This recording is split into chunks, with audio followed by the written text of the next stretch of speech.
Abre um pouquinho aqui que meu retorno aqui está muito fechado também.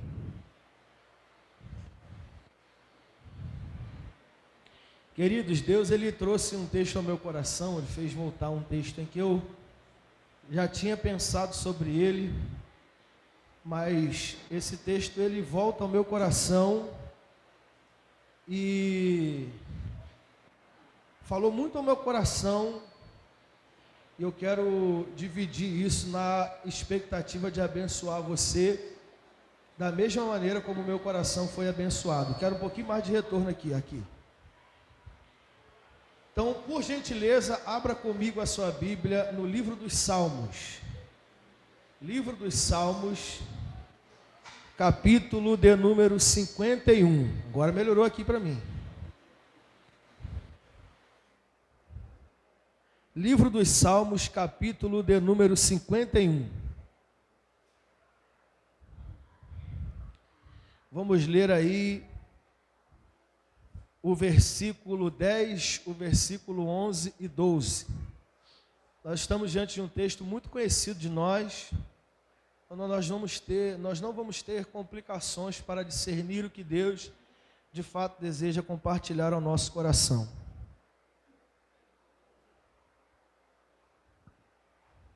Só no retorno. Abre um pouquinho o ganho.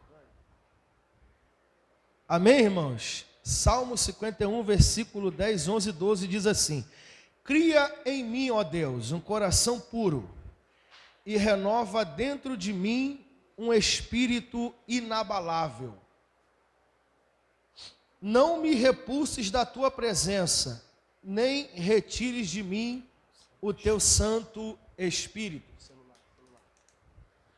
Restitui ou devolva-me a alegria da salvação, sustém-me com um espírito voluntário. Amém? Fecha a sua Bíblia, coloca ela no seu colo aí, por gentileza. E vamos refletir um pouco sobre esse texto, que a gente já ouviu muito, né? Conhece bastante, mas vamos pensar mais um pouco sobre o que Deus tem para falar ao nosso coração aqui nessa noite. Querido, o Salmo de número 51 é um salmo descrito dentro de uma ocasião, talvez o pior pecado que o rei Davi já cometera, né? A sua maior transgressão que ele cometeu dentro de sua trajetória de vida, que é o pecado com Betseba.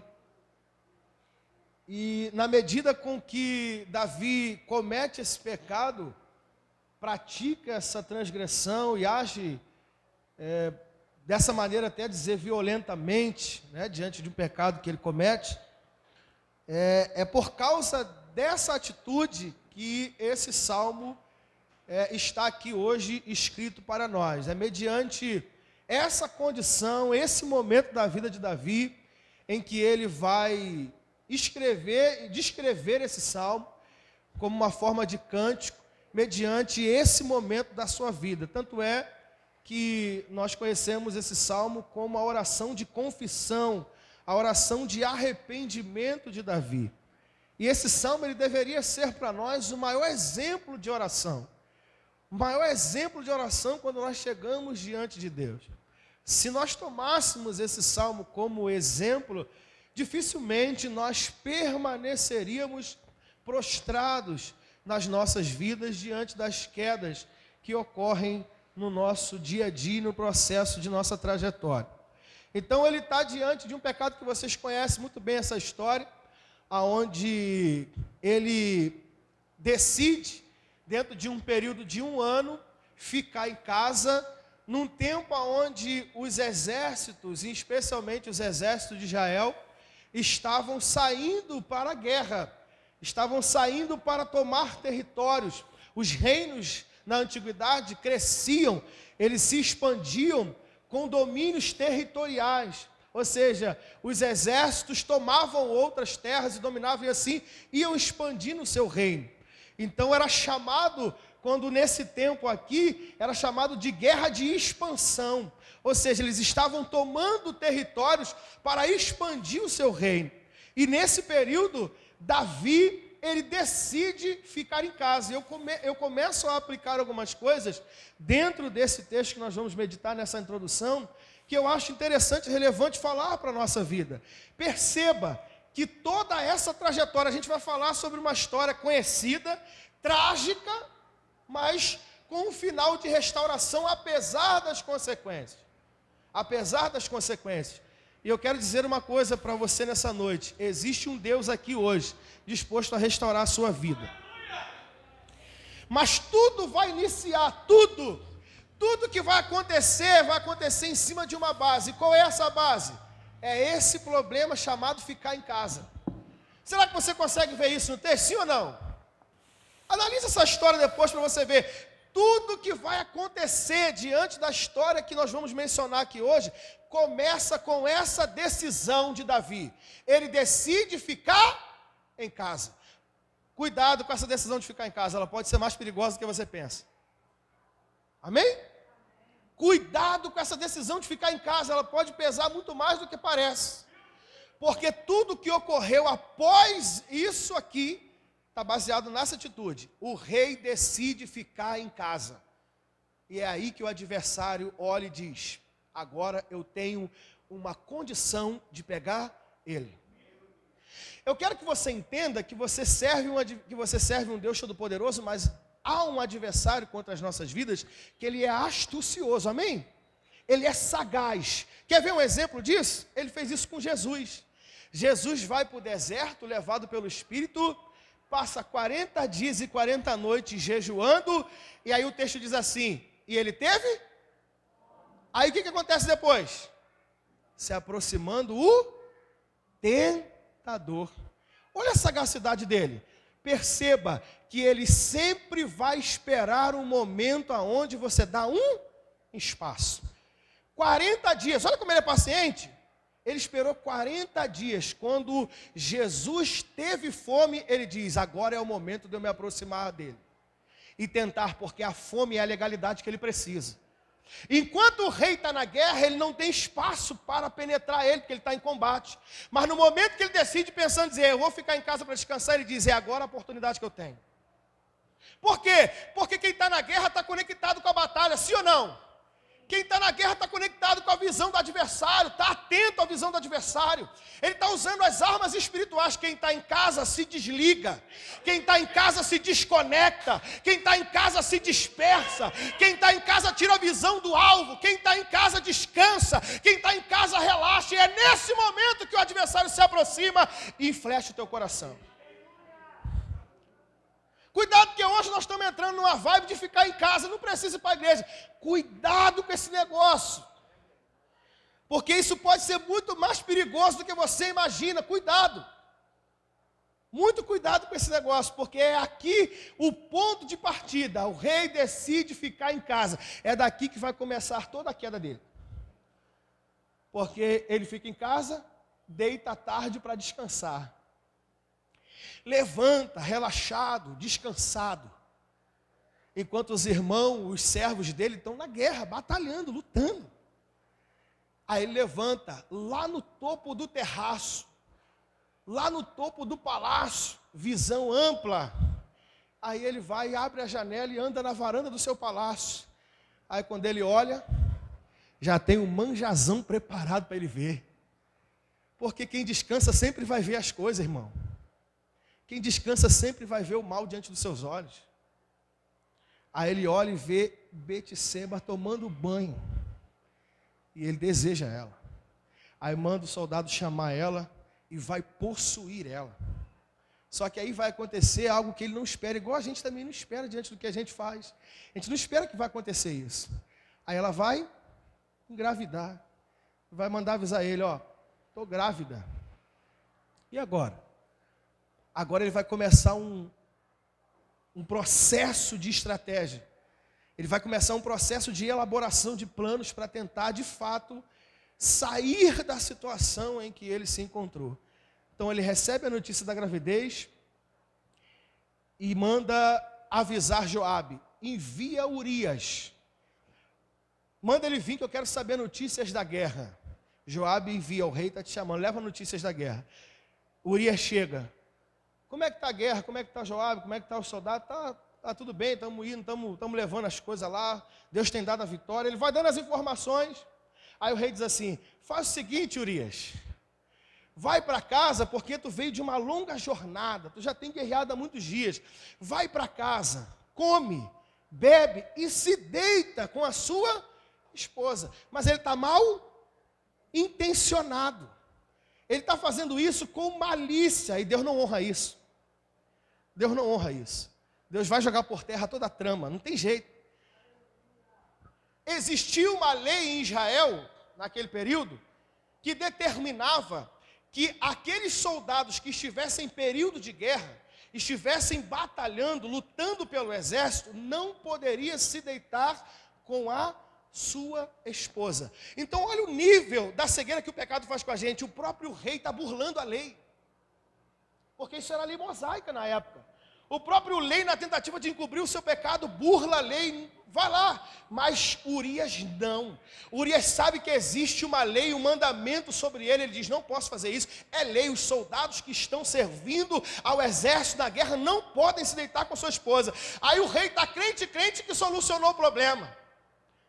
De repente, chega um soldado dizendo assim, Urias não foi para casa não, ele ficou na porta do palácio. Ele dormiu com os servos. Forrou a cama dele lá junto com os servos e dormiu lá. Aí rei Davi vem. Urias, o que aconteceu contigo? Eu não falei para tu ir para casa, cara, descansar, tu veio de uma longa jornada. Ele falou, rei, eu não posso. Como que eu vou para casa? Se meus irmãos estão na batalha, estão na guerra, a presença de Deus está em tendas, os meus irmãos estão em ar livre, e eu vou fazer isso? Vou para casa comer, beber e deitar com a minha esposa? Eu não posso fazer isso. Aí o rei tem outra estratégia. Tá bom, Urias, entra aí.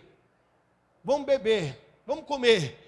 Eles começam a comer, começa a beber vinho, começa a beber. Aí o rei vai embebedar Urias e vai deixar ele doidaço, varrido. Na intenção de que ele perca o juízo e procure o caminho da sua. Urias vai embora, doidão. Aonde ele vai? Para a porta do palácio. Vai deitar junto com os servos. Aí o rei vai olhar e vai dizer, cara, nem deixando esse cara bêbado eu consigo fazer ele para casa. Ele não vai. Então o rei percebe que essa estratégia não vai funcionar com ele. Então ele tem um plano mais doloroso. E ele diz, eu vou escrever uma carta e tu leva. Olha só, olha o nível, irmão, olha o nível. Olha o que o pecado faz com o ser humano. Olha o que a gente é capaz de fazer quando a gente está cego pelo pecado. O cara vai mandar uma carta que vai matar o cara pela própria mão dele. O cara está levando a carta da sua própria morte. Se ele abre, estava escrito ali, mata ele. Ele mesmo está levando a carta da sua morte. Ele escreve a carta e diz assim, leva essa carta e entrega na mão de Joabe. Está escrito o que na carta? A carta está escrita assim, ó. Joabe, quando vocês forem batalhar diante do exército inimigo, coloca Urias na frente da batalha. No lugar onde ficam os soldados valentes do adversário. Quando o adversário vier contra vocês, recua e deixa Urias na frente da batalha. Ai, irmão. Assim Joabe faz. Bota ele na frente da batalha. Quando o exército inimigo vem, eles recuam. Joabe é morto, Urias é morto à espada. A notícia volta dizendo, ó, foi feito conforme o Senhor falou, está morto. Ele pensou que estava resolvido. Agora resolvi meu problema. E a pior coisa que pode acontecer na nossa vida é a gente ir escondendo os nossos erros, achando que a gente está dando solução para eles. Quanto mais você encobre os teus erros, mais afundando você está. Mais afundando você está. É assim que Davi pensou. Ele pensou que estava resolvendo os seus problemas. Ele estava afundando cada vez mais, porque estava encobrindo os seus erros. Antes, o que tivesse feito? Porque se confessa na primeira, ele não faz o que fez. Sim ou não? Deitou, saiu, errou. Confessava, olha só, eu saí com a mulher indevida. Ia dar ruim. mas ele ia evitar de fazer coisas, mas quando você encobre o seu pecado, você vai cometendo outros piores ainda. Porque só a confissão pode libertar o teu coração. Aquele que confessa e deixa, alcança o perdão dos pecados. Pensou que resolveu o problema.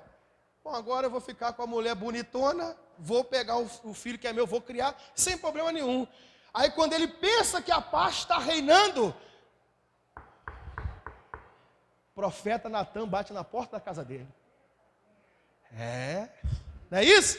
A gente pensa que a gente foi lá, pecou, fez o negócio, e se deliciou, se deitou, e agora a gente, lá me dei bem, Deus não viu, ai Jesus! Se prepara que pode chegar um profeta lá na porta da tua casa, hein? Cuidado! Ô rei, eu quero falar contigo. Ô profeta, entra aí, cheio de alegria. Rei, eu quero contar uma história para você. Pode contar, que história é? A história é o seguinte: havia numa cidade 2 homens. Um homem era muito rico, ele tinha muitas ovelhas e muito gado. O outro homem, rei, era muito pobre e não tinha nada. Ele só tinha uma única cordeirinha que ele comprou. Levou para sua casa para viver junto com os seus filhos, ela comia e bebia com ele, se tornou como se fosse sua filha. Aí, rei, veio um viajante, e esse homem rico não quis pegar uma das suas muitas cordeirinhas para fazer para o homem viajante, mesmo tendo muitas. Ele decide pegar a cordeirinha do pobre, o cara que só tinha uma, e dá para o viajante. Rei, diga-me, em sua responsabilidade de julgar as causas, o que é devido fazer com esse homem? Aí o texto diz, olha isso aqui. Aí o texto diz para nós assim, e a ira do rei se levantou. Quando eu li isso aqui, eu falei, não é possível que eu estou lendo isso.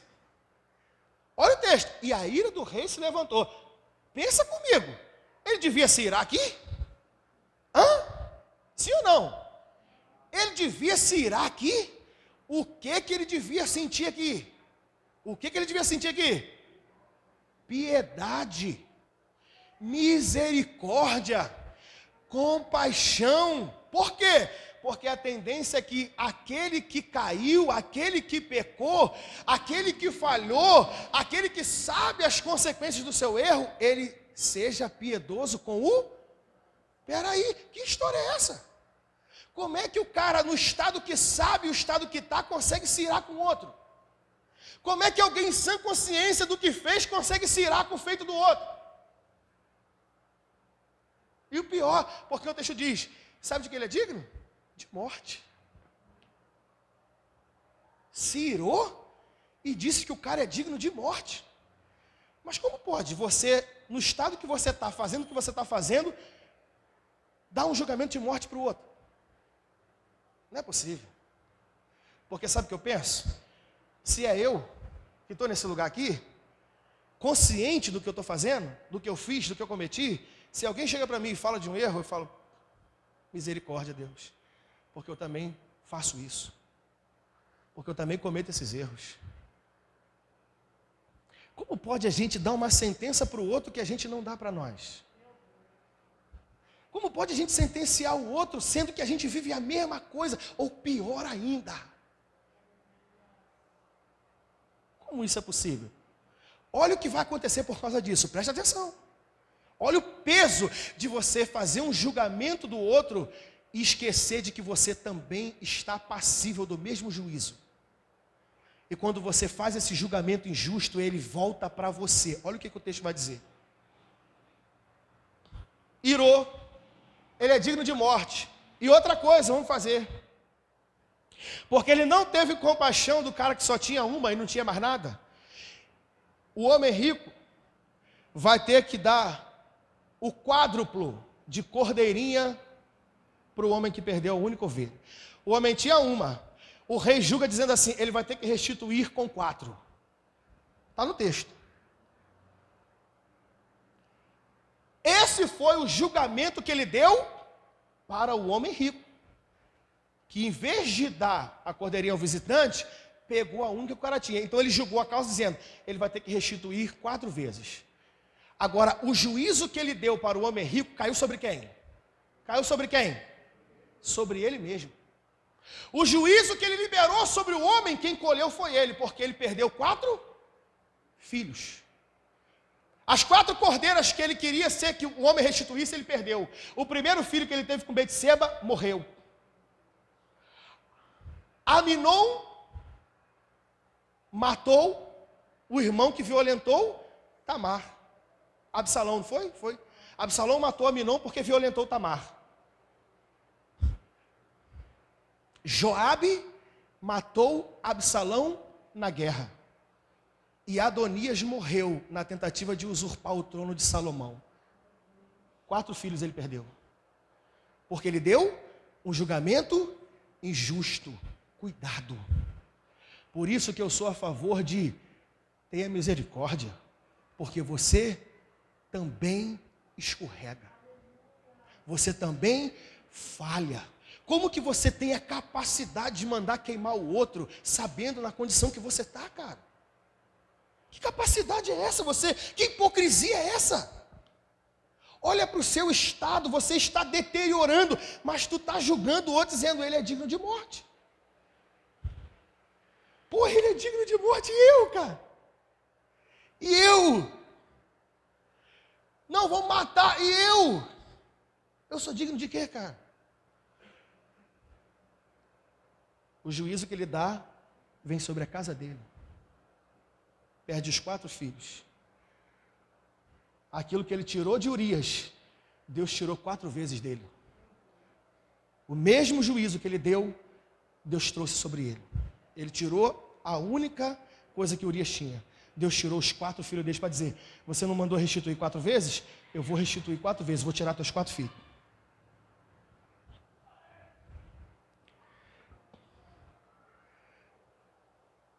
Esse homem é você. Depois que o rei toma consciência disso, ele vai se prostrar em arrependimento e confissão, e é onde a gente lê essa oração no texto. Essa oração do Salmo 51, especificamente os versos que lemos, é a oração de Davi depois da exortação de Natã. Arrependido, dizendo, pequei contra ti, somente contra ti pequei. Tem misericórdia de mim, ó Deus. E aí quando nós chegamos aqui, nos versos de número 10, nos versos de número 11 e 12, nós vamos ler as partes mais belas e benditas dessa oração. Cria em mim, ó Deus, um coração puro, renova em mim um espírito reto, Senhor. Não me lances fora da tua presença. Renova em mim a alegria da salvação, restitui, devolva a alegria da salvação. E aqui sobre isso que eu quero pregar nessa noite. Porque é isso que tem me chamado a atenção. É isso que tem atentado o meu coração. Eu tenho falado sobre isso desde a semana passada, no domingo passado, e eu quero continuar falando sobre essa questão da alegria, do gozo, do prazer da igreja que se perdeu, que foi roubada, que foi extirpada da nossa vida. E eu quero entender um pouco dentro desse texto o porquê isso tem acontecido entre nós e o que nós precisamos, baseado no texto que lemos, para retomar essa alegria, para retomar esse prazer, para restaurar isso. Então nós vamos entender. O rei está dizendo, devolva-me a alegria da salvação. Se ele pede para devolver, é porque ele tinha perdido. Agora o que eu quero começar a entender com você é o seguinte, por que ele perdeu essa alegria? Porque nós estamos diante de um texto de extrema transgressão e um grande pecado. Mas vamos entender como se trata um pecado na vida de alguém. Porque quando a gente olha para uma pessoa, fica sabendo de uma pessoa, e isso, nós precisamos entender isso, porque existe coisas, deixa eu abrir o meu coração um pouquinho aqui, rapidinho. Existe coisas que é chato ao extremo. Existe coisa que é desgastante, a gente ouve tanta bobeira, tanta besteira, de corações de pessoas afastadas por Deus, que chega a irritar e desgastar a nossa vida aos tempos. Por quê? Porque, querido, a gente sabe que as pessoas erram, a gente sabe que as pessoas pecam, dia após dia. Nós não estamos aqui porque somos santos. Nós não estamos aqui porque não pecamos. Nós não estamos aqui porque não falhamos. Nós estamos aqui dia após dia buscando a Deus para alcançar o propósito para o qual Ele destinou para nós. Então não estamos aqui porque somos os santões, não. Estamos aqui na busca desse lugar que o Senhor tem para nós, querendo melhorar a cada dia. Mas nós temos vivido uma acusação desgraçada no nosso meio. E entre nós as pessoas pecam, não há misericórdia, não há compaixão. A gente acha que pode julgar e ser juiz uns dos outros. A gente vira a cara para as pessoas porque ela está em pecado, então eu não quero ouvir, eu não quero escutar. Cara, aqui a gente pensa que a gente é para fazer esse tipo de coisa. Aonde a gente está com a cabeça, cara? Porque para a gente dar um juízo desse, a gente tem que ser o cara. Nem Jesus fez isso, cara. Jesus nunca rejeitou as pessoas, sempre abraçou elas e tratou delas. Então, quando se trata de pecado, escuta isso. Tratar pecado não é apenas usar a repreensão. Tratar o pecado não é pegar alguém e botar no banco. Tratar o pecado não é exortação apenas, não é correção, isso faz parte. Mas para nós tratarmos o pecado na íntegra e darmos a essa pessoa a vitória que ela precisa, nós precisamos conhecer a causa desse pecado, a raiz desse pecado, aonde esse pecado está nascendo, por que ele está sendo gerado. Porque não adianta a gente pegar as pessoas, repreender, excluir, dizer, você não vai mais cantar, você não vai mais tocar, você agora vai ficar no banco, porque você está pecando, você é safado, você é pilantra, você não presta. Isso não vai curar essas pessoas, isso não vai transformar essas pessoas, isso não vai mudar essas pessoas. O que vai mudar é sentar com essas pessoas e dizer, cara, o que está acontecendo? Aonde você está errando? Qual é a tua fraqueza? Por que você está fazendo isso? Qual é a tua tentação? Aonde você está vulnerável? É aí que a gente descobre como ajudar essas pessoas. Sentar com elas, entender elas, o que está se passando com elas. E por que elas estão caindo nesse lugar, por que elas estão falhando nessa situação. Aí a gente entra em oração em cima de um ponto, de uma causa específica e começa a tratar. Então aqui nesse texto, nós vamos aprender isso. Porque o rei Davi vai nos dar essa chave. Porque aqui, nós precisamos entender que a deterioração, a frieza do rei, a apatia do rei, o desânimo do rei, o que está acontecendo conosco, porque o reflexo aqui que nós vamos ver na história de Davi, cabe dentro da realidade de muitos de nós aqui nessa igreja. Só que eu quero te dizer que o que você está acontecendo, ele pode ainda não ser o resultado do seu pecado, mas ele pode ser o prenúncio da sua queda. Ele pode não ser o resultado já de uma prática cometida, mas ele está anunciando que você vai cair. Olha o que o rei fala, devolva-me a alegria da salvação. Então aqui ele está dando para nós o prenúncio da queda dele. Ele está dizendo, sabe por que eu caí? Porque eu perdi a alegria da salvação. Sabe por que eu caí? Porque eu perdi o prazer na presença de Deus. Sabe por que eu caí? Porque eu perdi o prazer na palavra de Deus. Sabe por que eu caí? Porque eu perdi o desejo de adorar. Sabe por que eu caí? Porque eu perdi o gozo de orar, de ter comunhão, de ter intimidade. Porque eu perdi o ambiente de relacionamento, eu perdi o amor em estar a sós com Deus. Eu perdi esse desejo, eu perdi esse deleite, é por isso que eu caí.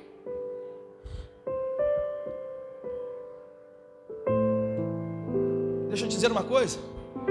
O seu estado atual, ele pode não ser reflexo do seu pecado, mas ele está anunciando que você está à beira dele. A sua condição atual, ela está dizendo para você, filho, você vai cair.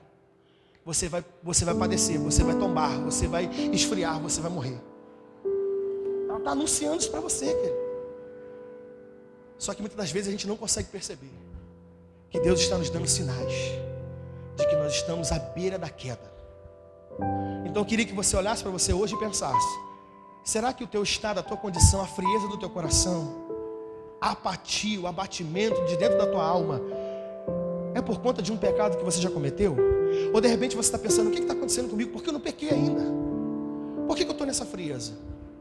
Talvez não seja ainda um pecado que você já cometeu, mas com certeza é a perca dessa alegria, a perca desse gozo, a perca desse prazer, a perca desse amor, desse desejo de estar em Deus, de adorá-lo. é isso que está te colocando próximo da tua queda.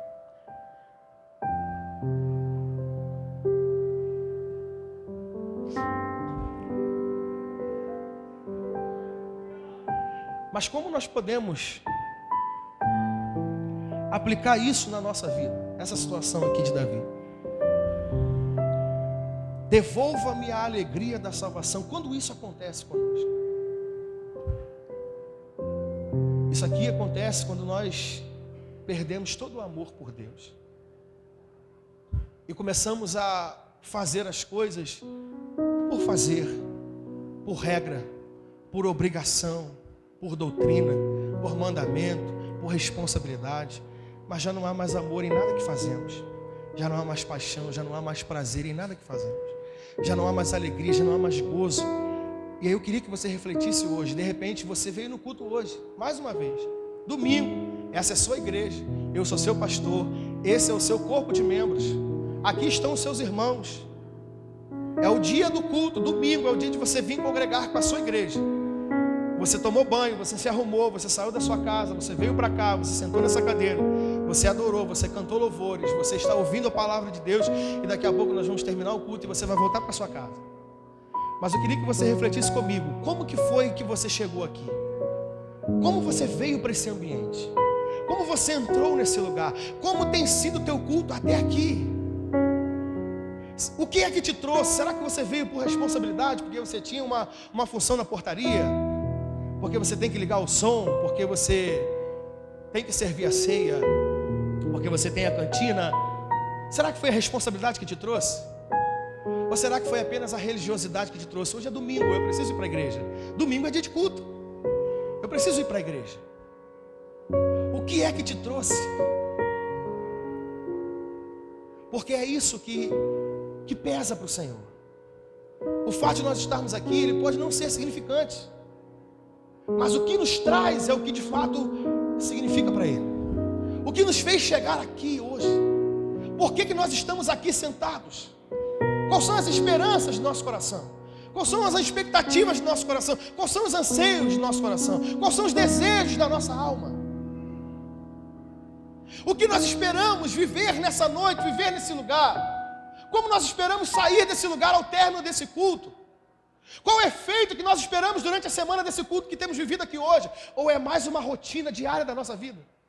Assim como a gente vai no mercado fazer compra, a gente vem para a igreja, senta, ouve a palavra e vai embora. Assim como a gente vai dia a dia para o nosso trabalho e volta, assim a gente vem para a igreja e volta. Se tornou uma rotina na nossa vida, se tornou um ambiente normal. Porque é isso que aconteceu com Davi. Quando ele perdeu a alegria da salvação, tudo na vida dele ficou rotineiro, costumeiro, habitual. Ele perdeu todo o propósito, ele perdeu todo o quebrantamento, ele perdeu todo o gozo da presença de Deus, ele perdeu todo o desejo de adorar a Deus. Eu fico pensando às vezes. Hoje eu estava conversando com o Wander, ele falando, pô pastor, e aí, tá tocando violão? Eu falei, eu estou arranhando. Eu falei, Wander, mas para aquilo que o meu coração ambicionou, eu tenho alcançado. Porque eu nunca tive pretensão de tocar aqui. Nunca tive.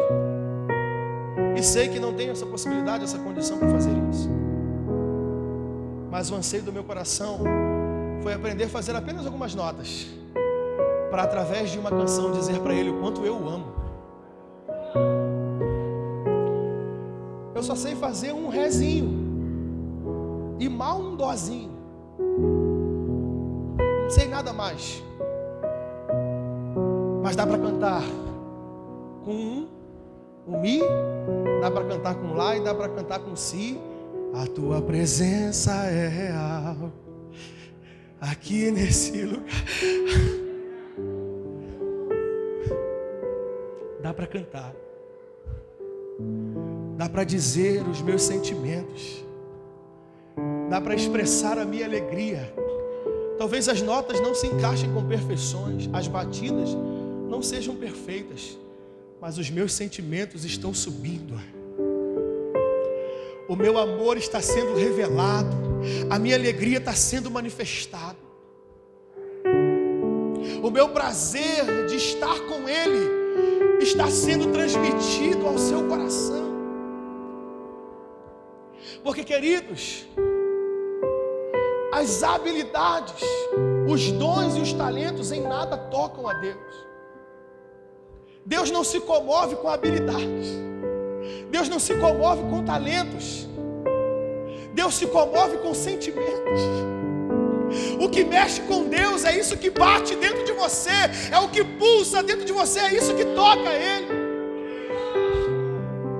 São as suas emoções que Ele recebe. Olha só, deixa eu dizer isso aqui. Eita.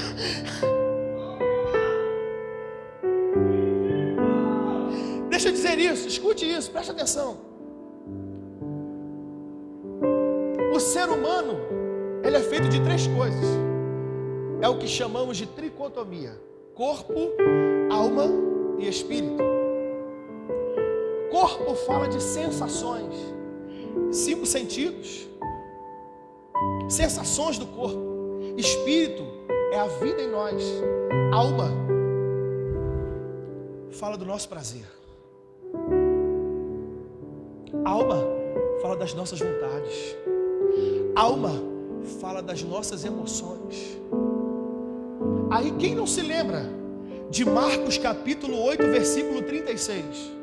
O que adiantará o homem ganhar o mundo todo e perder a sua? Vamos tentar entrar nisso aqui? O que adianta o homem ganhar o mundo inteiro e perder as suas emoções? Alma fala de emoções. É na sua alma que você se emociona. É nela que você vibra, que você goza. Então o que Deus está dizendo para nós? Filho, você ainda faz todas as coisas. Você ainda trabalha. Você ainda toca. Você ainda canta. Você ainda prega. Você ainda ora. Você ainda fica na portaria. Você ainda recebe as pessoas. Você varre, você limpa. Mas você já não mais manifesta as suas emoções naquilo que você faz. É isso que Deus disse para aquela igreja de Éfeso. Quando Ele exortou a igreja de Éfeso em Apocalipse no capítulo 2, Ele diz: olha, vocês são muito bons, vocês fazem muita coisa, vocês têm resistido, vocês têm trabalhado arduamente e não têm te cansado, vocês têm sido pacientes, não têm negado o meu nome, mas uma coisa tenho contra vocês, que deixastes o seu primeiro amor. O que Cristo está dizendo para essa igreja é o seguinte: vocês estão fazendo as coisas, vocês ainda estão empenhados no trabalho, mas vocês perderam as emoções de vocês. Aonde estão os seus corações?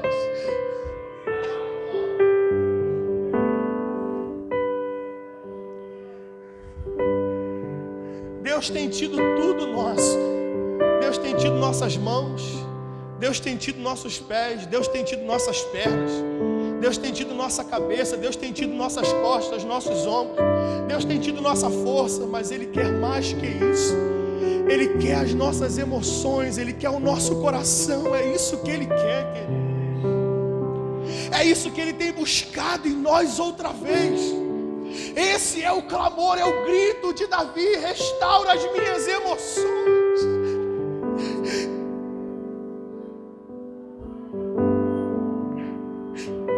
Eu preciso entender que não é um cântico que eu canto para Deus que o toca, é a emoção com que eu canto.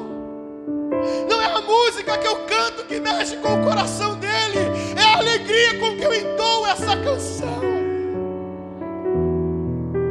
Não é vir para esse lugar que me faz um filho bendito, vir aqui só me torna um religioso.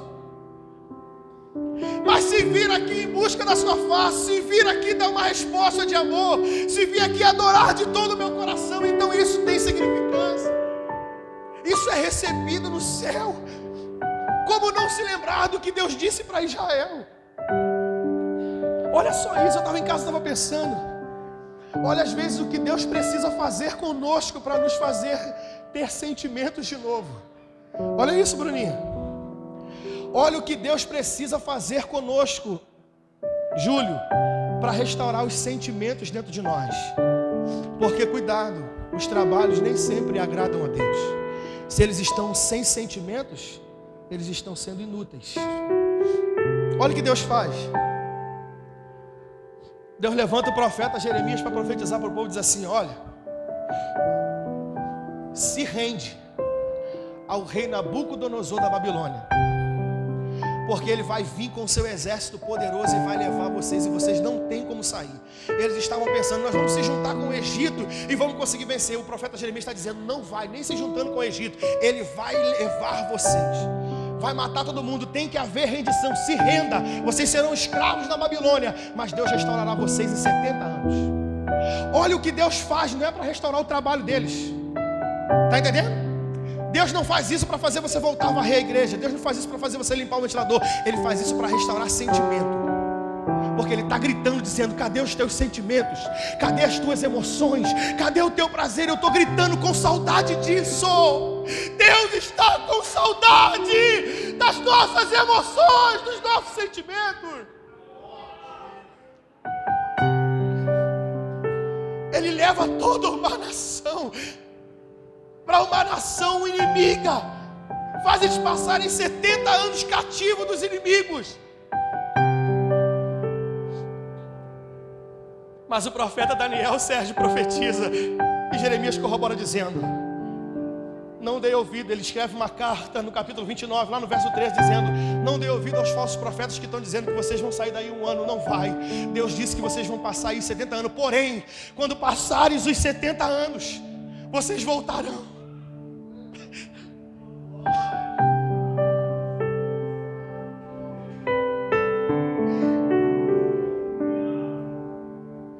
Olha só, Deus olhou para aquela nação e disse, eu preciso deixá-los ali 70. Olha o tempo que Deus precisou deixá-los ali para restaurar o sentimento de um coração.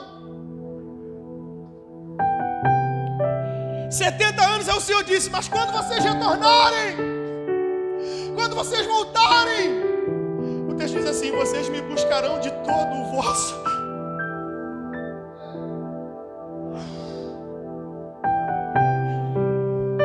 Quando vocês retornarem, vocês me buscarão de todo o vosso coração. Então o que Deus estava dizendo para eles, sabe o que Deus estava dizendo? Eu vou ter que levar vocês porque vocês me buscam, mas não mais de todo o coração. Então eu tenho que levar vocês para Babilônia, para quando vocês voltarem de lá, o coração de vocês volta para mim outra vez. E aí é nesse texto que ele diz, vós me achareis, quando me buscardes de todo o vosso coração. Sabe por que nós temos sentido tamanha ausência de Deus nesses dias? Por que nós temos nos questionado? Eu tenho certeza que tem pessoas se questionando nesses dias aqui dentro.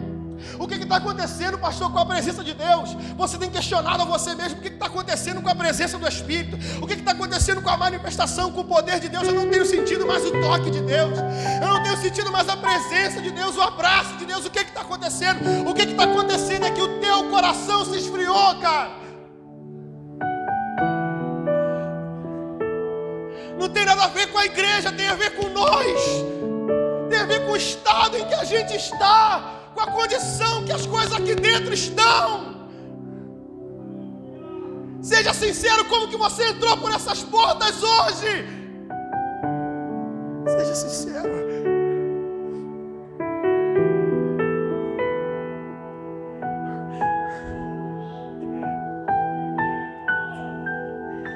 Isso aqui acontece, sabe o que, irmão? Quando a gente perde todo o prazer por Deus, a gente começa a questionar tudo.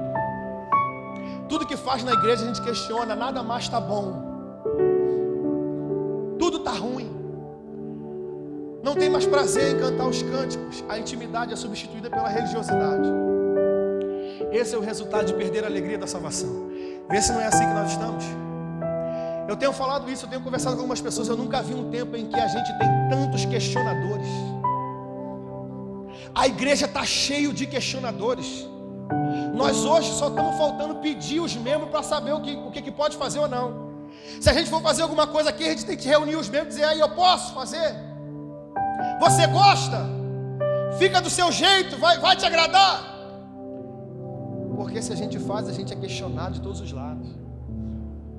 Tudo que a gente faz na igreja, teve um trabalho jovem, tem um trabalho de mulher, esse trabalho não está bom, esse trabalho não deu certo, esse trabalho ficou ruim, não era para ser feito assim, cheio de questionamento. Os louvores são entoados, a gente senta, fica assistindo.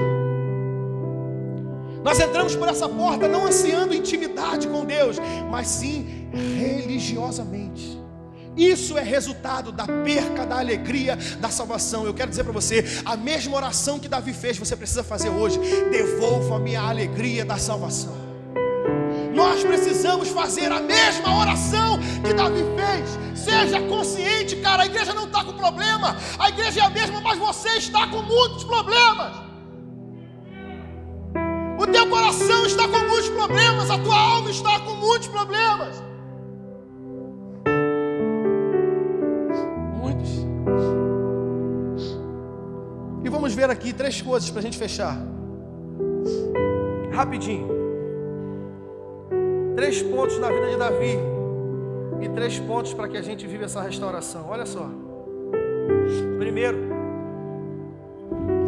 O primeiro ponto que eu vou destacar na vida de Davi é esse. É a capacidade que ele tem de olhar para dentro de si mesmo. Primeiro ponto, não perde isso. O primeiro ponto na vida de Davi é a capacidade que ele tem para olhar para dentro de si mesmo. E esse é o primeiro passo para a restauração. Olhar para dentro.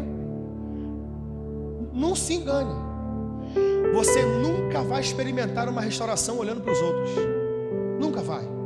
Você só vai piorar o seu estado. Você só piora o seu estado. Você só deteriora mais você mesmo. Nunca vai haver restauração olhando para fora. É sempre olhando para dentro. Porque quanto mais eu olho para fora, mais erro eu vejo, mais pior eu fico. Quanto mais eu olho para fora, mais falha eu vejo, mais com raiva eu fico. Quanto mais eu olho para fora, mais ruim eu fico, mais perverso eu fico, porque eu vejo mais problemas, eu vejo mais dificuldades, eu vejo mais hipocrisia. Deus não quer que você continue olhando para fora. Ele está dizendo, olha para dentro de você. Conheça o teu estado, ache a sua condição e traga ela para mim, filho. Olha o exemplo de Davi, pelo amor de Deus.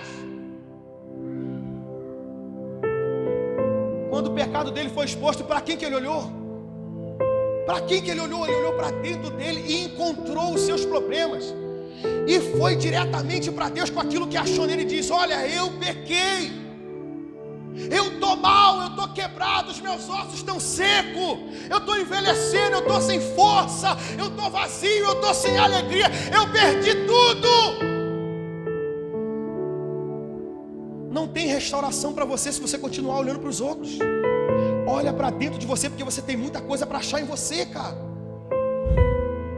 Você quer achar coisas nos outros quando você tem um monte de coisas para encontrar dentro de você.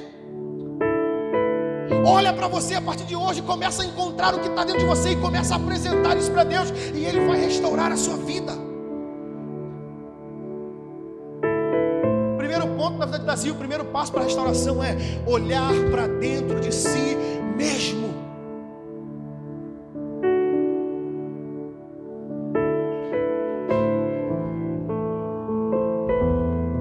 Se nós olharmos para dentro de nós mesmos, nós vamos ter muito menos tempo para apontar e acusar os outros.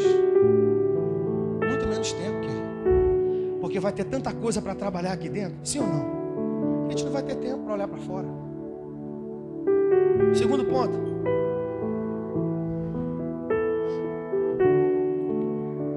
Davi é alguém que atribui total valor à presença de Deus. Cria em mim, ó Deus, um coração puro e renova em mim um espírito reto. Não me lances fora da tua presença. Se o primeiro ponto é olhar para dentro, o segundo ponto é valorizar a presença de Deus. E qual é o segundo passo para a restauração aqui nesse ponto? Arrependimento. Mas pastor, que arrependimento é esse? Tem arrependimento aqui sim. Qual é a oração de Davi? Cria em mim, ó Deus, um coração puro, renova em mim um espírito reto, não me lances fora da sua presença. Perceba que na oração de Davi, ele não está fazendo pedido em favor de si mesmo, sim ou não? A preocupação de Davi é com a preservação da presença de Deus nele. Então deixa eu dizer o que é arrependimento e o que não é arrependimento. Porque quando você faz uma oração em favor de você mesmo, isso nunca vai ser arrependimento, nem aqui nem na China. Nunca Nunca será arrependimento uma oração que você faz em sua defesa. O que é arrependimento? É a valorização da presença de Deus. E por que Davi se arrepende? Porque ele quer valorizar ela. Porque a presença de Deus só pode permanecer em nós se nós nos arrependermos. Então, se ele valoriza a presença de Deus, se ele diz não me lances fora da presença de Deus, ele está arrependido, dizendo: eu não quero perder a presença de Deus, eu quero que ela permaneça em mim. E isso é arrependimento. Agora escuta isso, porque talvez você pergunte: mas pastor, como pode alguém que valoriza e zela pela presença de Deus perdê-la? Como pode alguém que valoriza a presença de Deus ficar sem ela? Eu quero dizer para você, em acontecimentos dentro do processo da nossa caminhada, como quedas que às vezes acontecem com qualquer um de nós, nós podemos nos sentir afastados, longe, distantes da presença de Deus. Mas o que mais revela o valor atribuído a ela não é o fato dela se distanciar por um momento ou outro da nossa vida, é a conformação em viver longe dela. O que de fato vai determinar a falta de zelo e de valor à presença de Deus na minha vida é o fato de eu me conformar a viver sem ela. E eu quero aplicar isso aqui nessa noite, porque eu tenho convicção de que eu estou ministrando a pessoas que estão conformadas em viver distante da presença de Deus. Eu não estou falando de pessoas, irmãos, que erram num dia, falham no momento da sua vida e se sentem vazios, se sentem ocos, porque o pecado faz isso conosco. Mas pessoas que procuram a Deus, confessam seus pecados e restauram a comunhão com a presença. Mas eu estou pregando a pessoas aqui que há muito tempo não têm envolvimento com a presença de Deus. Talvez eu esteja falando de meses, talvez eu esteja falando de anos, talvez eu esteja falando de mais de 1 ano, 2 anos, 3 anos, 4 anos, 5 anos, que Deus não te envolve, que a presença de Deus não se relaciona com você, que você não se relaciona com a presença. E eu quero te perguntar: até quando você vai manter essa distância da presença do seu Deus? Até quando? Até quando você vai aceitar a frieza do seu coração? Até quando você vai se permitir viver nesse lugar de abatimento, de apatia? Até quando você vai viver sem prazer, sem alegria? Até quando você vai continuar entrando aqui mais consciente de que você não tem vontade? Uma das coisas mais tristes que eu posso ouvir na minha vida, infelizmente eu ouço aqui, infelizmente, é uma das coisas que mais angustia o meu coração, é quando eu ouço alguém dizer: hoje eu vim forçado. Era melhor você pegar um punhal e enfiar no meu peito. Tem gente que tem essa capacidade. Pastor, hoje eu vim na obrigação mesmo. Eu estava sem vontade nenhuma de estar aqui, pastor. Sinceramente, eu fico sem resposta. Eu não sei o que dizer em momentos como esse.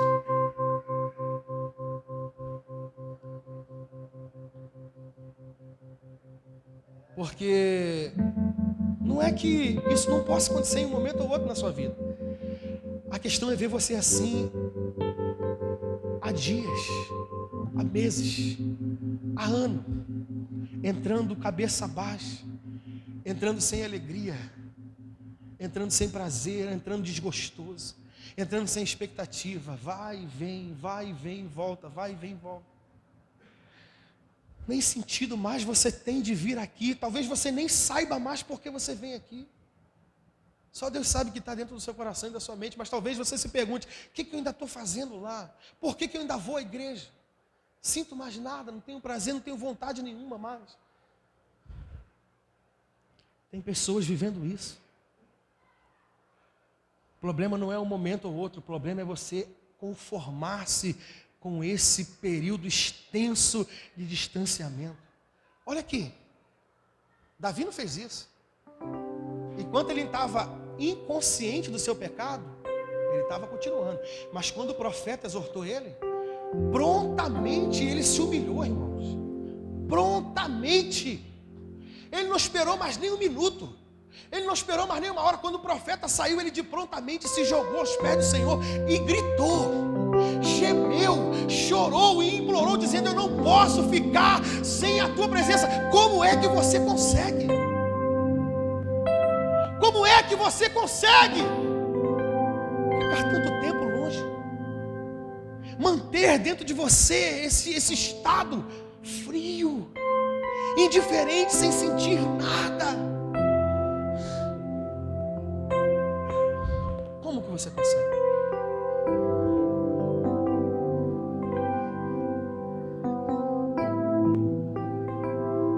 O arrependimento nunca vai ser para te privar da condenação. Quantas pessoas se arrependem por isso? Isso não é arrependimento. Quantas pessoas confessam seus pecados, Sérgio, porque elas estão com medo de receber a ira de Deus? É verdade ou não? Porque automaticamente quando você peca, o que você pensa? Deus vai me... Esse é o nosso pensamento. Deus vai me castigar, eu vou pagar o preço. Aí você vai lá e Deus me perdoa. Deus, eu lamento, Deus tem misericórdia. Isso não é arrependimento. Porque o arrependimento não é em sua defesa. O arrependimento não é para te privar das consequências de Deus. Aqui, Davi se arrependeu, sim ou não? Sim ou não? Mas Deus tirou as consequências dele? O arrependimento não nos priva das consequências, mas o arrependimento nos restaura a comunhão com a presença dele. O que é mais importante? Porque na hora que eu vou a Deus, eu me arrependo porque eu estou com medo de sofrer. Irmãos, o sofrer não é importante. O importante é estar em comunhão com a presença dele, porque ela me dá graça para suportar os sofrimentos. Davi não foi privado das consequências. Olha o que aconteceu na casa dele, mas a presença de Deus foi restaurada no seu coração. É isso que nós temos que zelar, é isso que nós temos que valorizar. É isso que tem que ser importante para nós. Eu não tenho que ter medo de Deus, do que Ele vai fazer comigo por causa do pecado. Eu tenho que pensar na minha comunhão com a presença dEle. Davi perdeu 4 filhos. Um dos filhos se levantou, tomou o seu reinado. Ele passou poucas e boas, mas o seu relacionamento com a presença de Deus estava vivo. Irmão, sabe o que é difícil? Escuta essa. Tia Lu, pega essa. Sabe o que é difícil? Sabe o que é difícil? Difícil não é sofrer. Difícil é ficar longe da comunhão com a presença de Deus. Difícil não é sofrer. Se nós sofremos em comunhão com a presença de Deus, Ele nos dá graça. Vamos ver um exemplo bíblico disso? 2 mulheres na Bíblia, Penina e Ana. Penina persegue, oprime, assola, acusa, critica, condena, martiriza a Ana, porque ela não tinha filhos. Era uma vergonha naquela época. Mas sabe como é que é o significado do nome de Ana em hebraico? Ana em hebraico significa graça. Sabe o que Deus está dizendo? Vai haver peninas na sua vida que vão perseguir você, que vão afrontar você, que vão maltratar você, mas eu te dei a graça da minha presença, e isso te faz suportar. Quem não se lembra do dito de Paulo aos Coríntios? Orou 3 vezes dizendo: tira esse espinho da carne. É ruim, é chato, é um mensageiro de Satanás que vem me esbofetear. Mas Deus disse: Paulo, eu te dei graça, Paulo. O problema não é ficar com o sofrimento, o problema é ficar com ele sem a comunhão com a presença. Porque sofrer sem comunhão com a presença é danoso, mas sofrer com comunhão com a presença é restauração. Jó capítulo 5, versículo 17. Bem-aventurado é o varão a quem Deus castiga, porque quando ele faz a chaga, ele mesmo a cura. Quando eu estou em plena comunhão com Deus, as feridas são cicatrizadas por Ele. Então viver no sofrimento em comunhão com a presença de Deus é passar por um processo de restauração. O problema é que eu estou sofrendo sem essa comunhão, ela está quebrada.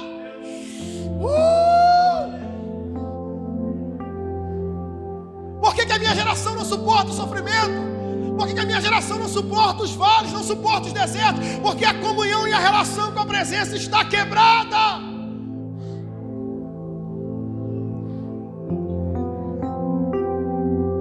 Terceiro ponto, corroborando o segundo.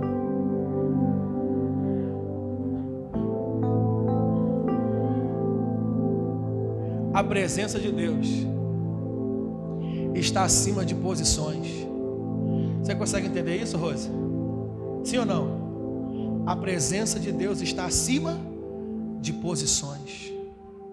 Nós estamos falando de um homem de posições.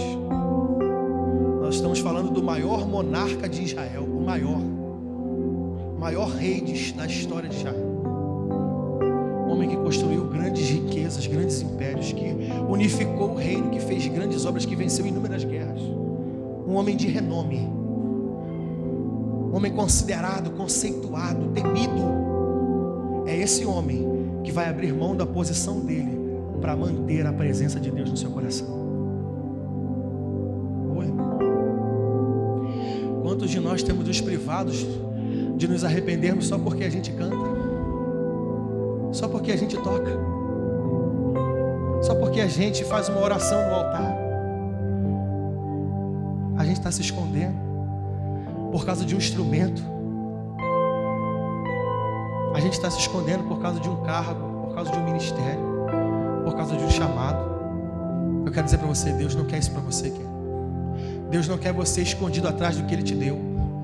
Deus não quer que você se esconda atrás do chamado dEle na sua vida, atrás do ministério dEle na sua vida. Pastor, se eu falar eu vou passar vergonha, não importa. Não importa quantas pessoas vão te ver errado, se é que vai te ver.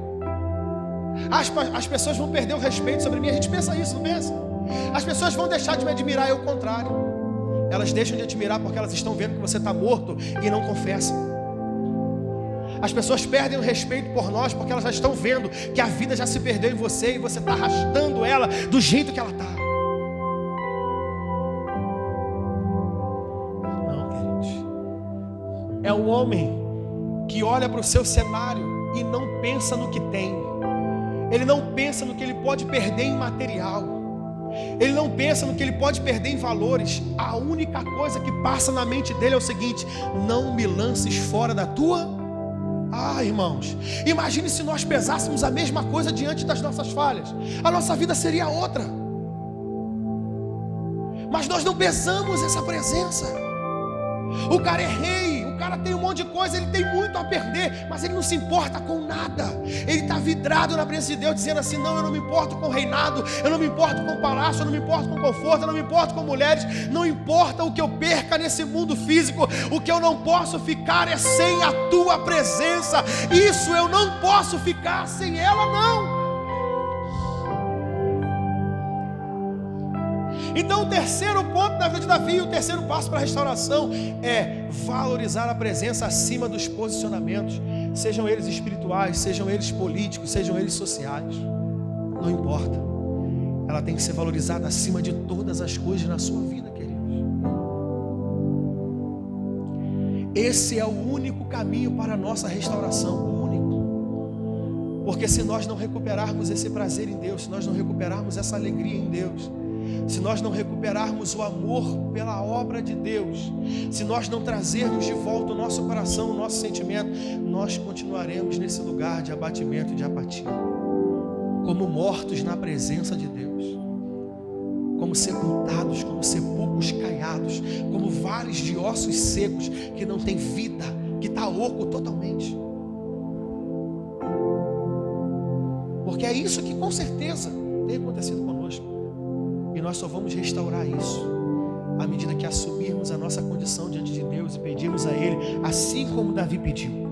Ele olhou para dentro dele, reconheceu todos os seus pecados e disse: me devolve, me devolve. Escuta, tem muita gente aqui que tem muita coisa para pedir, sim ou não? Sim ou não? Quantas coisas você precisa ser devolvida? Muitas, né? Vamos ser sinceros, sim ou não, gente? Nós precisamos de muita devolução aqui.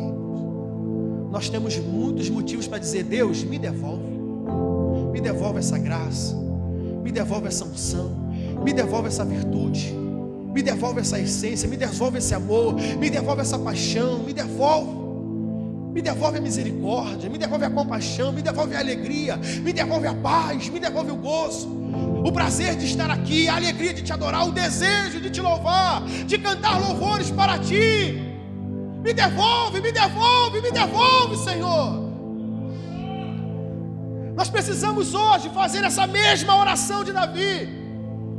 Olhar para dentro de nós e encontrar tudo que está frio em nós, dizer: me devolve. Me devolve, Senhor. Porque só essa restauração nos trará de volta ao lugar que nunca devemos ter saído. Eu vou provar para você em 2 textos bíblicos e a gente vai finalizar. Que sem esse prazer e sem essa alegria, você não tem como ficar longe do pecado. E eu quero dizer para você, grava isso.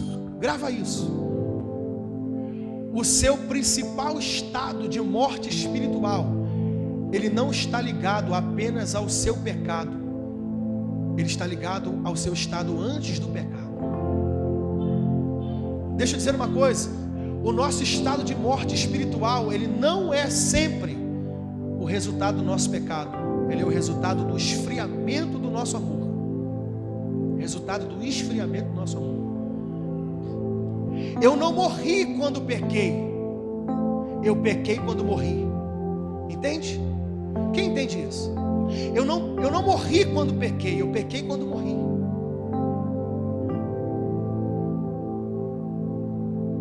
Eu pequei porque esfriei.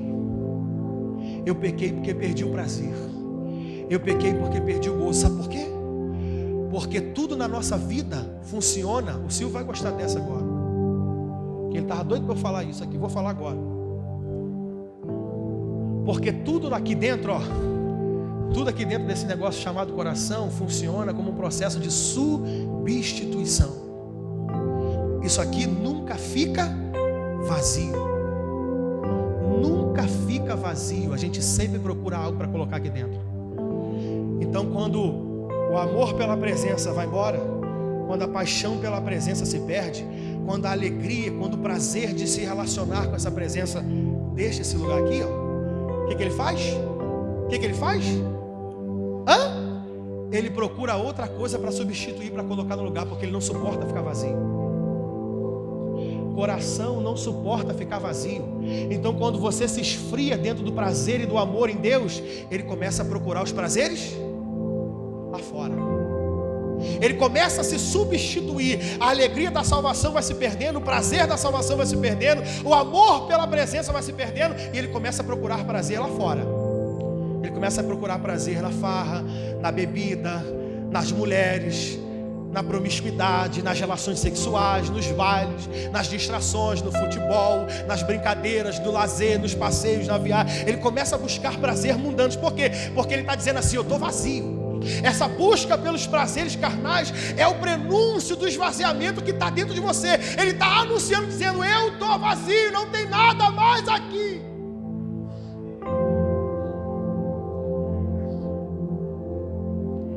Primeira epístola de João, capítulo 2, versículo 15, 16, 17. Não ameis o mundo, e nem o que no mundo, porque tudo que há no mundo é cobiça dos olhos, soberba da vida, concupiscência da carne. Deus não está nisso. Mas aquele que tem o meu amor não ama o mundo. Porque se alguém ama o mundo, é porque o amor do Pai não está. Entende? Entende ou não? Se alguém ama o mundo, é porque o amor do Pai não está. Então por que você ama o mundo? Porque há no seu coração a ausência do amor de Deus. Ele não está habitado pelo prazer de Deus. Ele não está habitado pelo desejo de estar em Deus, pelo amor em estar com a presença de Deus. Ele não está habitado. Então ele está habitado pelo quê? Pelo prazer, pelas coisas, porque ele não fica vazio. Então por que nós como igreja estamos cada vez mais amando o mundo, sendo carnais, materiais, vivendo inclinado para o pecado? Porque o nosso coração não está habitado pela alegria do Senhor, pelo prazer, pelo amor do Senhor. Ele não está, gente. E é por isso que nós temos nos inclinado ao pecado. É por isso que você tem falhado, é por isso que você tem caído, é por isso que você tem tombado. É por isso que você tem permanecido em quedas constantes. É por isso que você tem se deleitado no pecado, porque você já não tem mais a alegria da salvação. Você precisa dar o mesmo grito de Davi: devolva-me, devolva-me.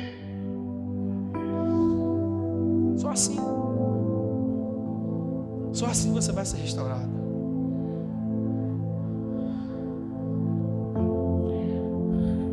Provérbios capítulo de número 16, versículo 6. E pelo temor do Senhor eu evito o mal.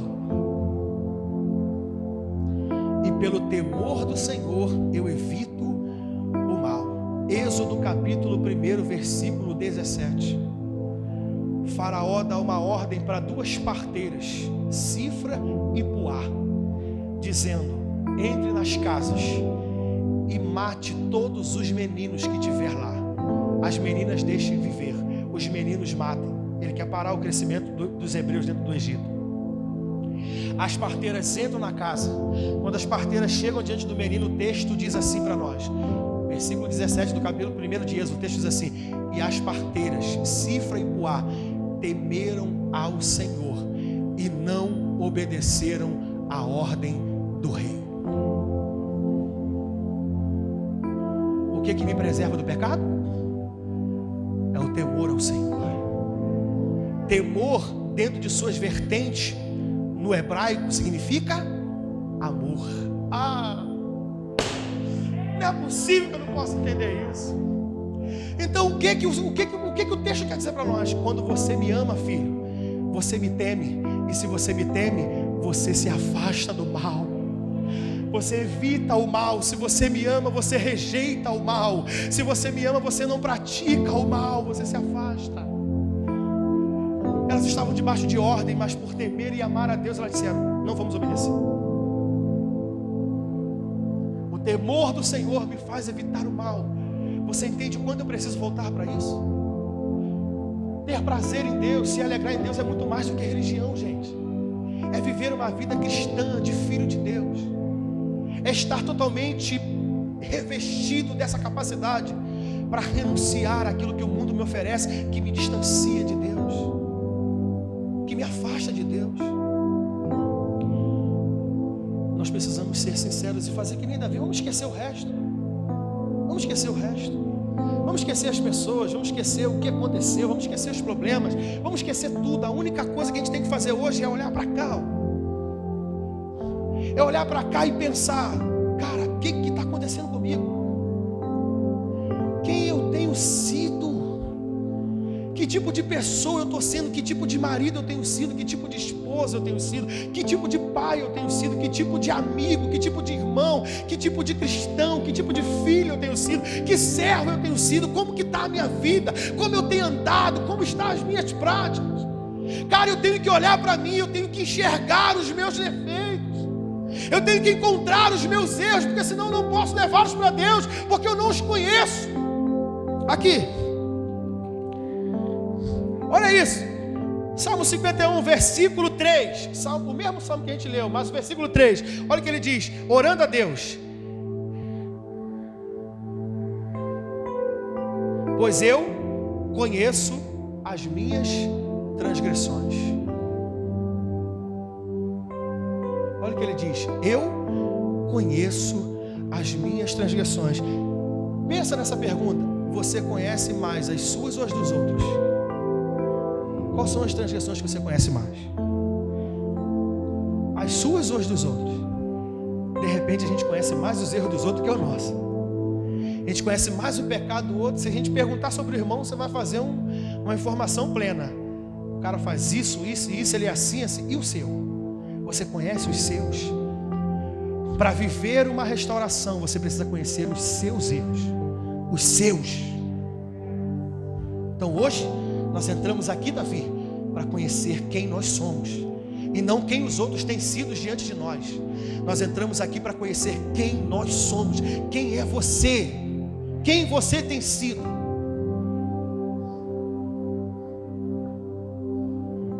Quem é você? Porque, William, Deus só pode te restaurar depois que você conhece quem você é. Porque você não pode levar para Ele o que você não sabe. Primeiro Davi conhece quem ele é, depois ele leva para Deus quem ele é. Então primeiro eu tomo conhecimento, depois eu digo para ele: eu sou esse cara aqui, eu pequei contra ti, eu pequei.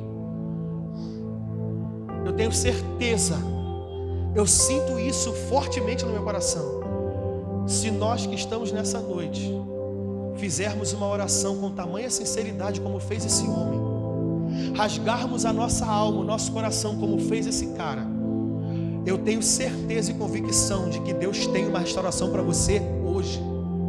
Hoje, Ele vai lavar você hoje. Ele vai limpar inteiramente o seu ser. Ele vai mudar o seu estado de vida. Eu tenho certeza que se houver um dobramento igual houve na vida desse cara aqui, uma rendição total igual esse rapaz, igual esse rei fez, a alegria volta para o seu coração. Eu tenho orado por essa igreja incessantemente e chorado muita coisa, chorado muito. E sabe como eu oro por vocês quando eu oro? Porque quando eu olho para essa igreja, Tia Lu, eu vejo pessoas talentosas demais. Quando eu olho para essa igreja, eu vejo que Deus trouxe pessoas para cá abençoadoras. Quando eu oro para essa igreja, eu vejo que Deus trouxe pessoas para cá poderosas, com capacidade de fazer grandes coisas. O meu coração chora quando eu cito o nome de algumas pessoas, por tamanho é o peso do chamado que está sobre vidas aqui. Tamanho é a obra que Deus quer fazer através de pessoas aqui. Mas Ele precisa restaurar você hoje. Ele precisa te erguer, precisa te levantar. Porque você é uma potência, você é uma máquina, você é uma bomba na mão de Deus. Você não é uma pessoa comum, cara. Você não é um ser qualquer, você não é uma pessoa inútil. Você é alguém que Deus levantou para ser uma ferramenta poderosa no meio dessa geração. Nós não podemos mais nos conformar, subir aqui no altar e não ter vida. Nós não podemos mais nos conformar em vir para o culto e não receber vida, e não ter manifestação, e não ter salvação, e não ter libertação de Deus. A gente não pode aceitar isso, porque Deus te chamou para algo poderoso. Deus te chamou para algo grande. Você tem que olhar para você e dizer: não é aqui que eu tenho que estar, porque não é esse o lugar que Deus me quer. Deus me fez um instrumento, Ele quer operar através de mim, eu preciso me levantar. Deus quer curar pessoas hoje nesse lugar, Ele quer sarar pessoas nesse lugar. Tem pessoas abatidas, tem pessoas aqui morrendo, tem pessoas frias, mas Deus ainda conta com você, cara. O chamado de Deus ainda está vivo na sua vida, a obra de Deus ainda está de pé, ainda não acabou. Talvez o pecado tenha te vencido, mas a Ele ainda vai fazer na sua vida. Talvez você tenha caído, você tenha falhado, você tenha fracassado, mas Ele ainda vai cumprir o seu propósito em você. Acredite.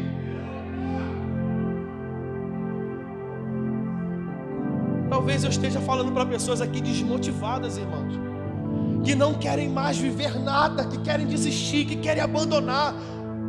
O chamado de Deus não se apagou. Deus ainda quer fazer na sua vida. Isso aí é só a alegria que se perdeu, é só o amor que se esfriou. Mas isso tem jeito.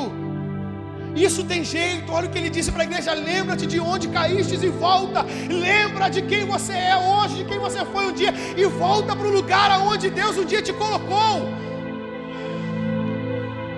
Volta para esse lugar, cara. Volta para esse lugar, mulher. Volta para esse lugar, porque esse lugar que você está não é para você, ele não é seu. Eu consigo olhar para algumas pessoas, às vezes eu estou ali embaixo e Deus me dá essa graça, essa visão. Eu consigo olhar para as pessoas e vejo o quanto Deus tem uma unção especial na vida de algumas pessoas, mas elas não estão se movendo nessa unção.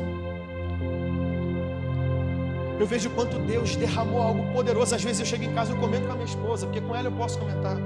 Eu falo: Cida, Deus me mostrou isso na vida dessa pessoa, mas ela não consegue se movimentar. Tem pessoas que estão amarradas pela frieza, estão trancadas pela apatia, mas eu quero crer que Deus vai liberar você nessa noite. Tem pessoas aqui que Deus quer fazer voar, Deus quer levar em lugares altos, queridos. Tem pessoas aqui que você vai ver no púlpito, guarda isso, porque eu acredito pela fé que Deus vai restaurar. Tem pessoas que você vai ver aqui e não vai acreditar. Tem pessoas que você vai ver se movendo nesse altar, se movendo no meio da igreja. Você vai dizer: cara, essa pessoa está fazendo isso. Pessoas profetizando, entregando profecias, pessoas liberando cura, se movendo no Espírito, porque Deus vai restaurar essas pessoas, porque Ele tem algo poderoso na vida delas. Meu Deus, eu estou sentindo uma graça forte. Eita, eu estou sentindo algo muito forte, irmão. Eu sei que Deus está testificando o coração de pessoas aqui. Deus não quer você nessa condição. E esse é o pior processo que a gente pode ficar. Aconteceu alguma coisa com você que foi ruim, aconteceu. Você falhou, você errou, tá bom. Mas e aí? Vai ficar de cabeça baixa o resto da vida? Vai ficar se condenando o resto da vida? Vai se martirizar o resto da vida? Grita, devolve-me! Devolve-me! Devolve-me! Devolve-me! Grita de novo! Devolve-me! Devolve-me! Devolve-me! Devolve-me! Restitui-me! Restaura-me! Levanta-me! Renova-me! Ergue-me! Não aceita ficar assim, cara. Não aceita. Lembra dos discípulos do caminho de Emaús? Lembra deles no caminho de Emaús? Eles se aproximaram de Jesus e estão falando só das decepções. A gente pensou que o cara vinha restaurar Israel. A gente pensou que ele era o Messias, o nosso Salvador, o Redentor, o nosso guerreiro, mas ele não é nada disso, porque ele morreu. E eles estão ali desabafando, falando um monte de coisa para Jesus.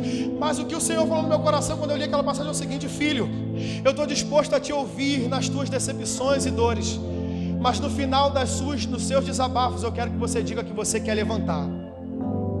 Serginho, Deus falou isso no meu coração. Deus falou: filho, eu estou disposto a ouvir as tuas angústias, as tuas tristezas e as tuas frustrações, mas no final do teu desabafo eu quero que você diga: eu ainda quero queimar a Deus. Me acende de novo, eu me frustrei, eu me decepcionei, mas eu quero me erguer, eu quero me levantar, me ajuda, Pai. Ele quer ouvir isso no final dos teus desabafos. Porque o que a gente não pode é continuar assim, cara.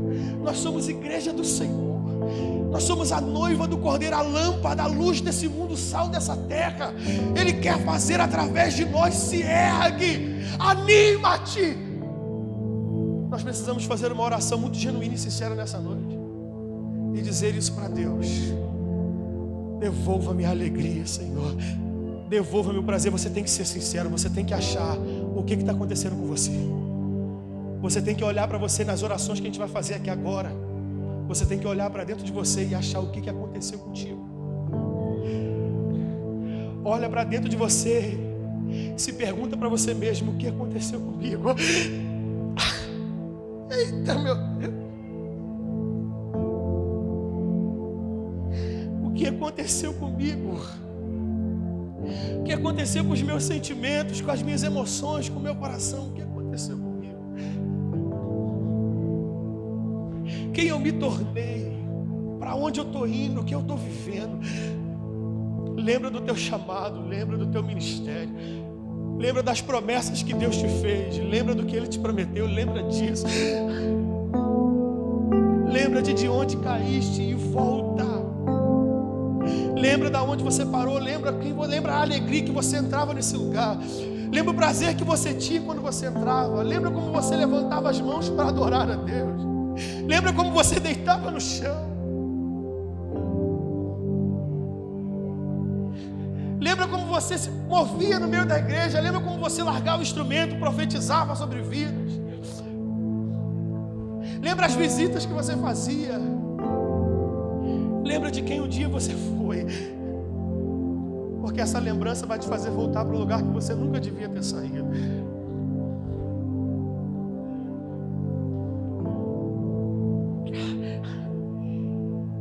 Talvez você esteja frustrado com você mesmo, decepcionado com as suas quedas constantes e erros, mas Deus ama você e Ele não desiste de você. Ele não te abandona. Ele não vai abrir mão de cumprir na sua vida o plano dele. Não vai. Não vai. Só que a questão é: eu posso então, pastor, ficar aqui assim porque Ele me ama, Ele não vai abrir mão. Não, Ele não vai te abrir mão e nem vai deixar de te amar, mas Ele não te quer assim apático. Ele quer que você lute. Lute.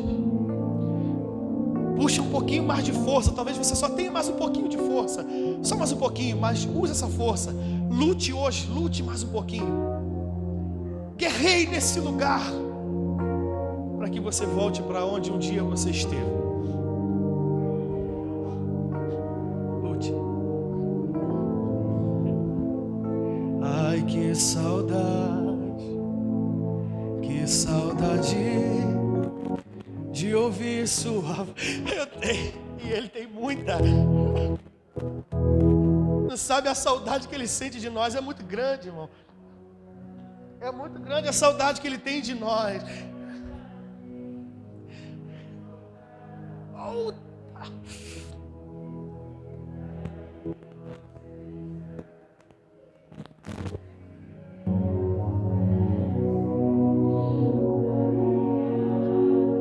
E é isso que a gente tem que entender. Eu posso, né? Se eu pudesse, não, eu posso. Eu posso voltar atrás. Eu devo voltar atrás.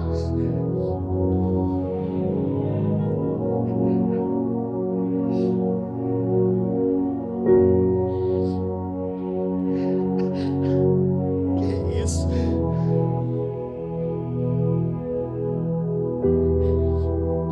Faz dessa canção a sua oração.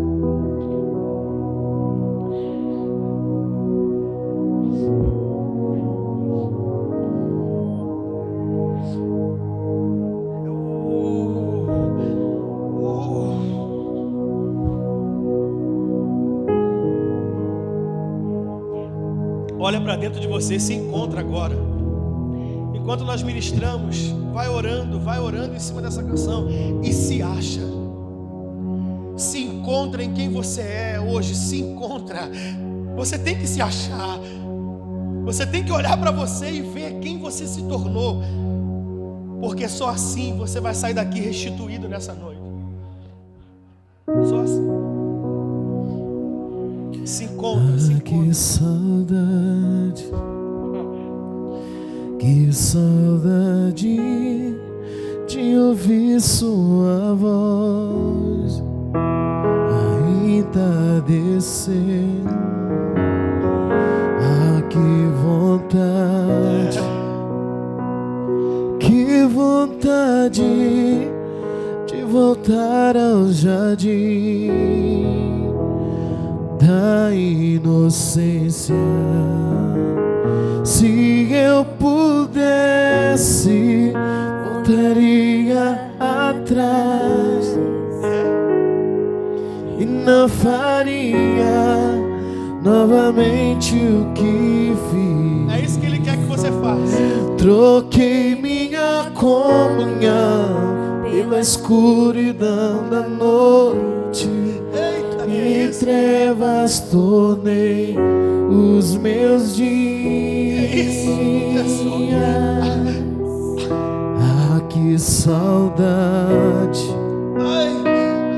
que saudade de voltar ao jardim da inocência. Se eu pudesse, voltaria atrás e não faria novamente o que fiz. Troquei minha comunhão pela escuridão da noite. Em trevas tornei os meus dias. Ah, que vontade de andar contigo pelo jardim, na viração dos dias, pegar em suas mãos e voar pela imensidão da terra e te adorar. Ah, que vontade de dizer a ti tudo que que aprendi nesse jardim, jardim da inocência. Oh, oh, oh, oh.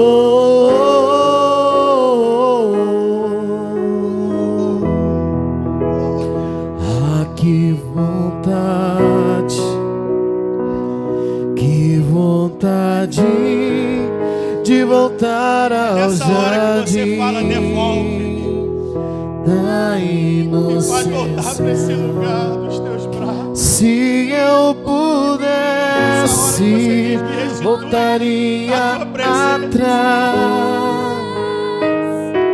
e não faria novamente o que fiz. Troquei minha comunhão pela escuridão da noite.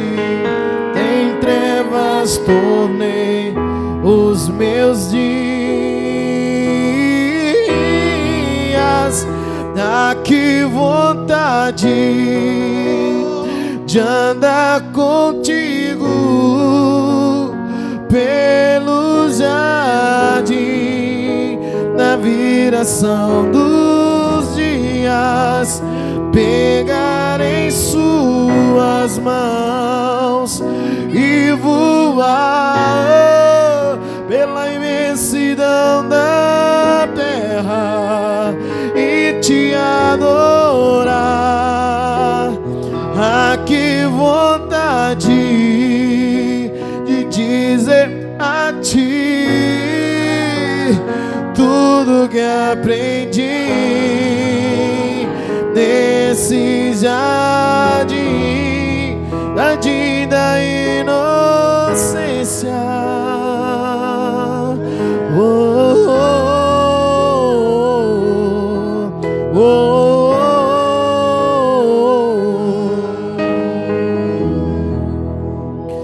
Ah, que vontade de andar contigo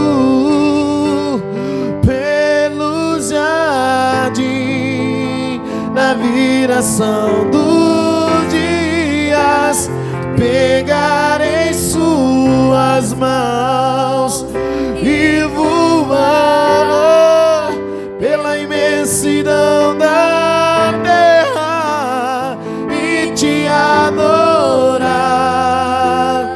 Ah, que vontade de dizer a ti tudo que aprendi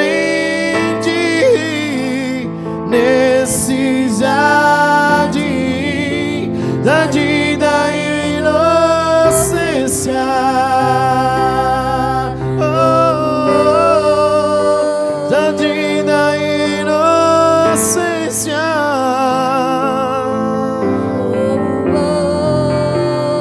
Ah, que vontade de andar contigo pelo jardim, na viração dos dias, pegar em suas mãos e voar pela imensidão da terra e te adorar. Ah, que vontade de dizer a ti tudo que aprendi nesse jardim, jardim da inocência.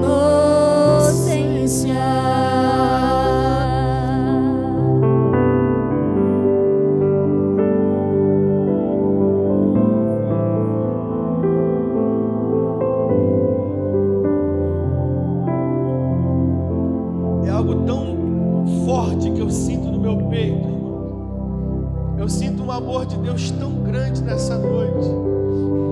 Eu sinto Deus dizendo: eu amo tanto os meus filhos que estão aqui. Eu sinto isso, Sérgio, do meu espírito. Eu sinto Deus dizendo o quanta falta Ele sente de nós. A saudade é imensa no peito de Deus, de ter você. Ele sente demais a tua falta, eu sinto isso aqui dentro. Deus sente muita falta de pessoas aqui, irmão, mas Ele sente muita, não é pouca. Ele te amou com amor eterno, não acaba, não finda. E é interessante pensar que quando Ele fala, Filipe, para a igreja de Éfeso, dizendo, lembra de onde caístes e volta. É interessante pensar que não é a igreja que está falando isso para Deus, é Deus que está falando isso para a igreja. E se é Deus que está falando isso para a igreja, quem está vindo atrás de você é Deus, não é você que está indo atrás dele. Agora seria lógico, mediante a minha queda, eu ir até Deus, mas eu caio, quem vem atrás de mim é Ele. Porque mesmo diante da minha queda, Ele me ama. A minha queda não destitui o seu amor.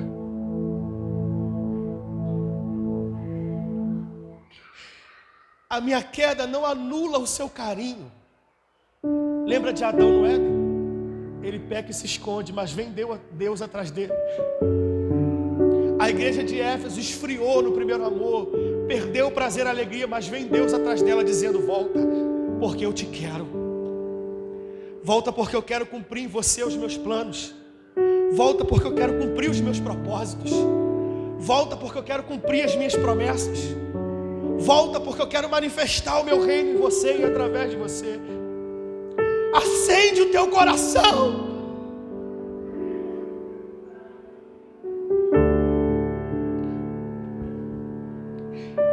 Deus te quer muito mais do que você quer Ele. Por isso que Ele diz, eu vos amei sendo vocês ainda pecadores. Deus sempre nos quer em porção muito maior do que nós o queremos. Nós pecamos e queremos manter distância de tudo. Ele não, Ele quer restaurar e nos trazer de volta. Ele tem sofrido com a sua distância. Ele tem sofrido com o seu afastamento. Dói no seu coração te ver longe, te ver distante, passar de largo diante do que Dele preparou para você. Mas hoje o Senhor proporcionou esse dia e nos concede uma chance mais uma vez. E Ele está colocando diante de nós a restauração. Assim como o escritor Moisés escreve no livro de Deuteronômio, dizendo, eis que diante de ti eu ponho a bênção e a maldição, a vida e a morte. Escolha a vida para que viva e tenha em abundância. Seja Maria nessa noite e escolha a boa parte. O Deus que restaura está aqui. E Ele está dizendo para nós assim, ó, uma chance igual a essa, talvez eu não tenha mais.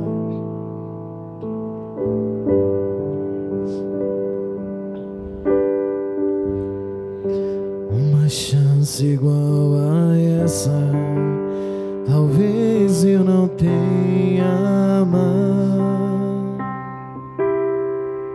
Solta. Tem muita coisa prendendo tua alma, teu coração. Bota pra fora. Quero estar em tua presença. Achou? Seja bota pra fora. Encontrou? a última vez. Achou? Joga pra fora. Davi encontrou e jogou pra fora. Se tiver que chorar, eu chorarei. Você precisa pedir, Se devolve. tiver que chorar, eu gritarei.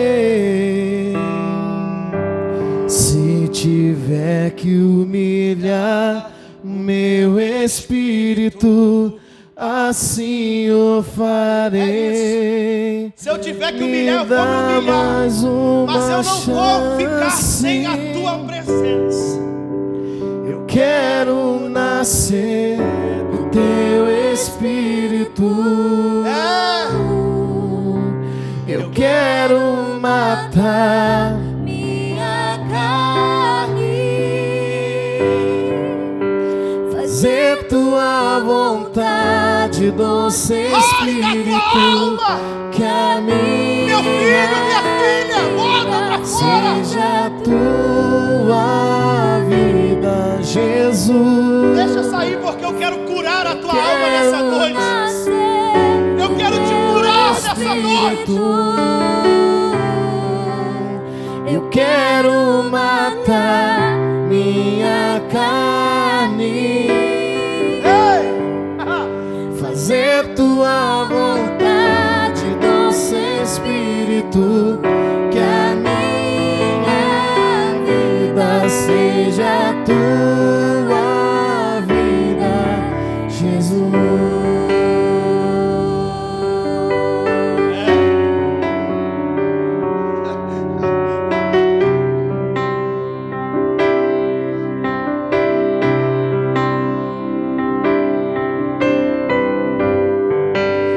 Uma chance igual a essa, talvez eu não tenha. É a chance do Senhor para nós. E se eu tiver que me humilhar, gritar, eu vou fazer tudo.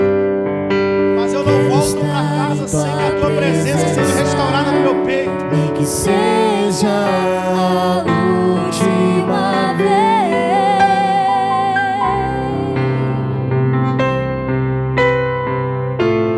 Se tiver que gritar, eu gritarei.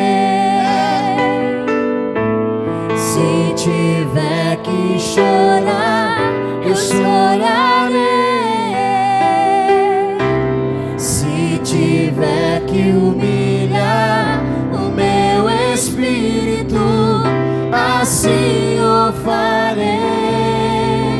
Me dá mais uma chance. Eu quero nascer no teu espírito. Eu quero matar minha carne, fazer tua vontade, doce Espírito, que a minha vida seja tua vida, Jesus. Eu quero nascer no teu Espírito. Fala que nem Davi, eu quero, Quero devolve. matar Quero aquela alegria de novo. minha carne, fazer tua vontade, doce Espírito, que a minha vida seja tua vida.